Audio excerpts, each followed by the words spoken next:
جو بخاری مسلم میں حدیث ہے کہ میرے حوض کوثر پر میرے صحابہ لائے جائیں گے، لوگوں کے کہنے پہ نہیں، حضور خود کہہ رہے ہیں.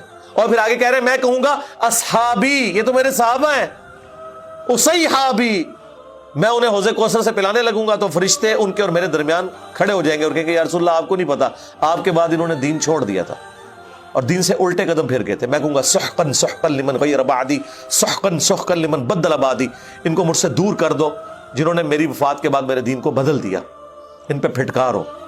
اور بخاری کے الفاظ ہے، ابن عباس کہتے ہیں یہ وہ لوگ ہوں گے جو حضور کی وفات کے بعد مرتد ہوئے اور ابو بکر نے ان کے خلاف قتال کیا. یعنی وہ رافضیوں والا نہیں ہے نظریہ کہ نعوذ باللہ حضرت ابو بکر اور عثمان تھے یہ لوگ، نہیں، یہ وہ لوگ تھے جن کے خلاف حضرت ابو بکر لڑے، منکرین زکوٰۃ، مسلمہ کذاب کے ساتھی، یہ وہ لوگ تھے. اسی حدیث میں بخاری کے موجود ہے. ابن عباس کہتے ہیں کہ وہ لوگ ہیں، انہوں نے کلیئر کر دیا.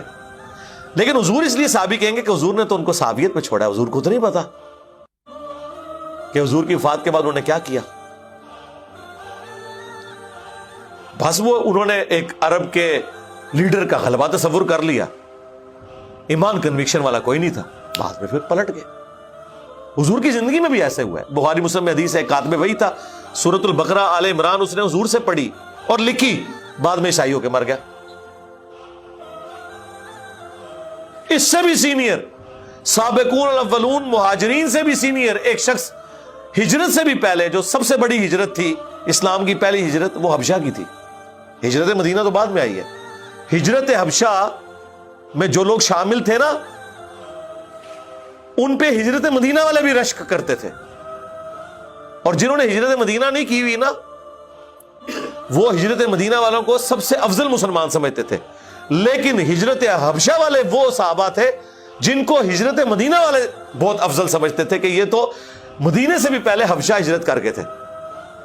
ان میں حضرت سیدہ ام حبیبہ کا خاوند بھی تھا عبید اللہ، وہ وہاں جا کے عیسائی ہو کے مر گیا، مرتد ہو کے کفر کی موت مر گیا، سابقون الاولون میں سے تھا. مہاجر بھی اعلیٰ درجے کا، اور ام حبیبہ کا خاوند جو حضرت معاویہ کی بہن تھی. اسی لیے پھر بعد میں حضور صلی اللہ علیہ وسلم نے ان کی دل جوئی کے لیے ان سے نکاح کیا اور ہماری ماں بن گئی ام المومنین سلام اللہ علیہا. اب اندازہ کریں. تو یہ اس طرح کی کیٹیگری کے لوگ موجود ہوتے ہیں جو منافق ہوتے ہیں یا کمزور ایمان والے ہوتے ہیں، اور جیسے ہی نبی دنیا سے تشریف لے گئے، ان لوگوں نے ہی حضور کی زندگی کے اندر آپ کے اوپر قاتلانہ حملہ کیا غزوہ تبوک سے واپسی پہ، جو بخاری میں موجود ہے کہ حذیفہ بن یمان رازدار رسول تھے.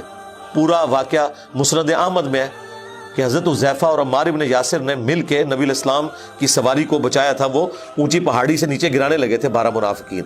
اس موقع پہ نبی الاسلام نے حضرت حذیفہ سے کہا تھا میں تمہیں نام بتا دیتا ہوں ان کے، اور وہ رازدار رسول بن گئے. اور صحیح مسلم میں موجود ہے ایک بندہ حضرت حذیفہ سے جھگڑا کر رہا تھا اس معاملے میں. حضرت حذیفہ کو غصہ آ گیا، انہوں نے کہا 12 کا تو مجھے پتا ہے، اگر کوئی 13واں ہے تو پھر تو ہے بیچ. تو حضور نے فرمایا تھا کہ میرے صحابہ میں، وہاں پہ بھی الفاظ ہے میرے صحابہ میں 12 منافقین ہیں، وہ جنت میں کبھی داخل نہیں ہوں گے یہاں تک کہ سوئی کے ناکے سے اونٹ نہ نکل جائے. اور ان میں سے 8 ایسے ہیں جن کی کمر پہ دوبیلا پھوڑا نکلے گا جس کی ہیٹ وہ اپنے سینے میں محسوس کریں گے، اور اسی پھوڑے اور کینسر کی وجہ سے ان کی موت ہوگی. تو نبی الاسلام نے اس کو اوپن نہیں کیا، لیکن بہرحال قانوناً وہ صحابہ رہے. یار صحابی تھے جبھی تو رومن امپائر کے خلاف غزوہ تبوک میں حضور کے ساتھ گئے ہوئے تھے، حضور کافروں کو ساتھ لے کے جا رہے تھے، اور بعد میں بھی صرف حضرت حذیفہ کو پتا ہے یہ کون ہے. ہمیں تو رہ سہ کے ایک عبداللہ ابن ابی ہی نہ آتا ہے، جدوں منافق کا ذکر آتا ہے نا تو عبداللہ ابن ابی ہی نہ آتا ہے.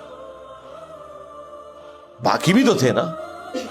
یہ 300 تو اسی وقت نکل آئے جب غزوہ احد کے موقع پر حضور 1000 کا لشکر لے کے گئے ہیں، تو 300 تو عبداللہ ابن ابی لے آیا تھا واپس. ابن مسعود کہتے ہیں اللہ کی قسم احد سے پہلے اگر مجھے کہتا نا کوئی کہ میں اللہ کی قسم اٹھا کے کہوں گا حضور کے ساتھیوں میں کوئی منافق نہیں ہے، میں قسم بھی اٹھا دیتا.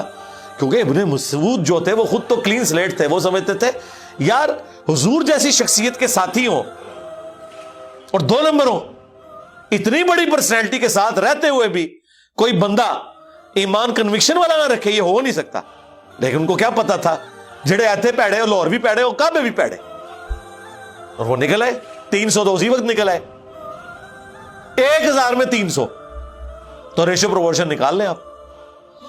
تو پھر جو اسلام پھیلا, اسلام کے غلبے کی وجہ سے دب دب کے بیچ میں آنا شروع ہو گئے, اور وہ اتنے منافق, اتنے کٹر, کہ اللہ نے ان کا ذکر کر دیا یہاں پہ کہ ان کا حال یہ ہے, وَمِمَّنْ حَوْلَكُمْ مِنَ الْأَعْرَابِ, اور تمہارے آس پاس خصوصاً جو یہ پینڈو لوگوں میں ایسے لوگ ہیں منافقون, جو منافق ہیں, وَمِنْ أَهْلِ الْمَدِينَةِ, اور اہل مدینہ شہر والے لوگوں میں بھی, مدینے کے اندر بھی منافق موجود ہیں. اب یہ نہیں ہے کہ صرف پینڈو ہے, نہ شہری بھی ہیں. مَرَدُوا عَلَى النِّفَاقِ, اتنے پکے اور کٹر منافق ہیں اور ایکٹر ہیں پکے قسم کے. لا تعلموہم, کہ اے نبی اور ان کے اصحاب تم انہیں نہیں جانتے, اتنی پیاری ایکٹنگ کرتے ہیں. یہ عبداللہ بن ابی جو ہے, یہ تو جمعے والے دن پہلے سب میں ہوتا تھا, کہتا تھا نیڑے نیڑے آؤ, جو حضور کہتے ہیں سنو. ہاں آج کل بھی آپ کو مسجدوں میں ایسے کوئی کمیٹی کے ممبر نظر آتے ہیں نا, بعض پتہ چلتا ہے کہ مسجد کے چندے سے چوری بھی انہوں نے کی ہوئی ہے. ہاں وہ انہوں نے ایک لبادہ اوڑا ہوتا ہے اپنے اوپر نا, دین کا لبادہ, ایک ان کا ایک پروفیشن ہوتا ہے نا. تو اس زمانے میں بھی اللہ تعالیٰ مارا مَرَدُوا عَلَى النِّفَاقِ, بڑے پکے قسم دے ایکٹر قسم دے نے جن کو تم نہیں جانتے. نَحْنُ نَعْلَمُهُمْ, ہم انہیں جانتے ہیں. وہ اللہ نے پھر بعد میں نبی الاسلام کو بتایا, لیکن رسول اللہ نے بھی اسے ایکسپوز نہیں کیا, صرف حذیفہ ابن یمان کو بتایا. تو سرکار یہ دوسری پارٹی ہے جو حضور کے ساتھیوں میں قانوناً صحابی ہیں. وہ تو حضور کی وفات کے بعد مرتد ہوئے نا.